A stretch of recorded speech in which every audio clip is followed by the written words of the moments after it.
When we look at modern city zoning maps, there's this expectation of like commercial logic.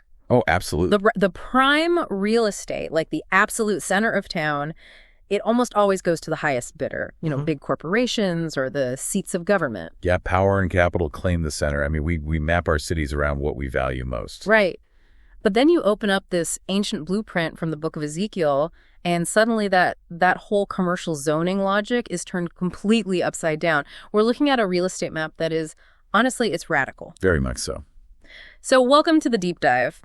Today we're looking at some really fascinating devotional notes, and these draw from both English and Korean reflections on Ezekiel chapter 45, verses 1 through 8. Yeah.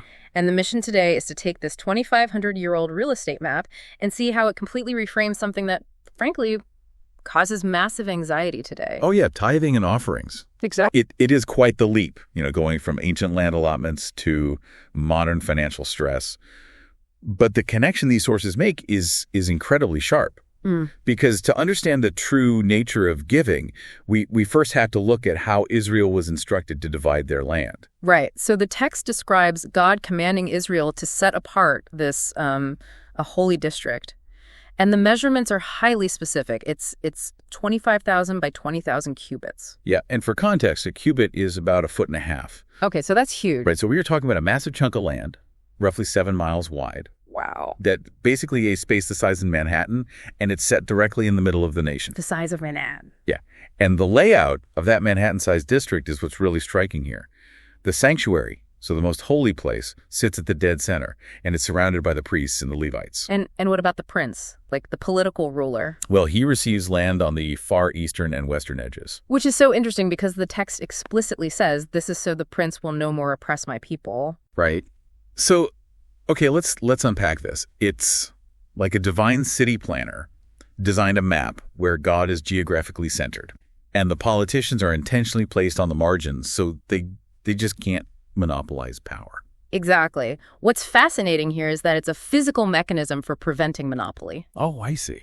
By placing the political ruler miles away from that central sanctuary, they couldn't physically control the religious treasury. Right. They couldn't use some claim of like divine right to annex the prime real estate around the temple for themselves. So they couldn't just eminent domain the temple. No, exactly. The layout is a physical manifestation of a spiritual reality.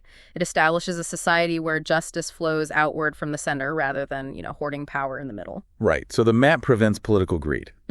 But how does an ancient zoning map help us with our modern financial anxiety?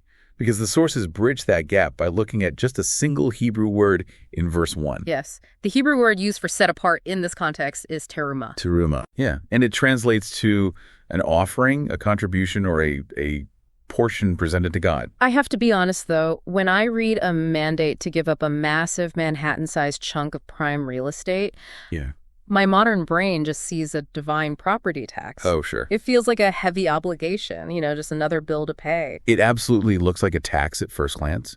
But that word, teruma, it completely flips that logic. Okay, how so? Well, the Korean reflection notes specifically point out that this is not a transaction. You aren't paying a tax to buy a blessing.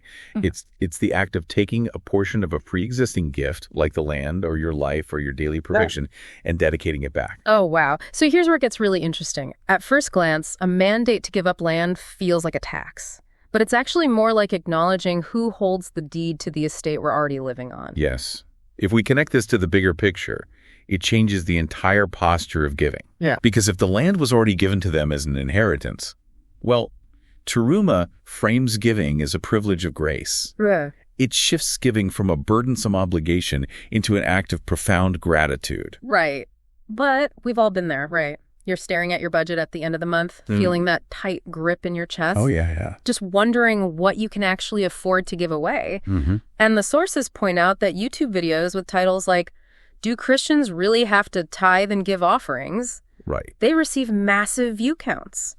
They really do. I mean, even non-Christians are fascinated by this struggle. The algorithm knows we are stressed about this. Yeah. We either try to give just to earn a favor, or we wait to see what's left over instead of giving our best. So what does this all mean?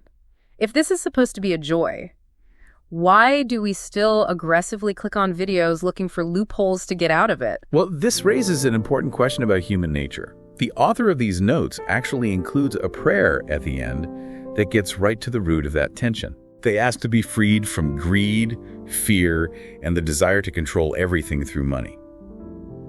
We search for loopholes because giving away our resources feels like giving away our control. Oh, that makes so much sense. We are terrified of not having enough, so we cling to what we have, treating it as if we generated it all on our own. We basically put ourselves back in the center of the map. We do. We try to claim that prime real estate. But the true nature of giving, as outlined in Ezekiel, is simply returning a portion of what was given first. It's a physical practice of recentering that map, reminding ourselves that we aren't the source of our own provision. Wow. Which really leaves us with something powerful to think about. Yeah. The notes prompt us to ask what amount of time, money, or ability we can set apart today. But consider this. If giving is truly an act of gratitude rather than a transaction, how might fully adopting that Churuma mindset completely cure our modern, everyday anxieties about losing control? Exactly. Because if we stop trying to claim the center of the zoning map for ourselves, maybe we finally stop worrying about having to defend it.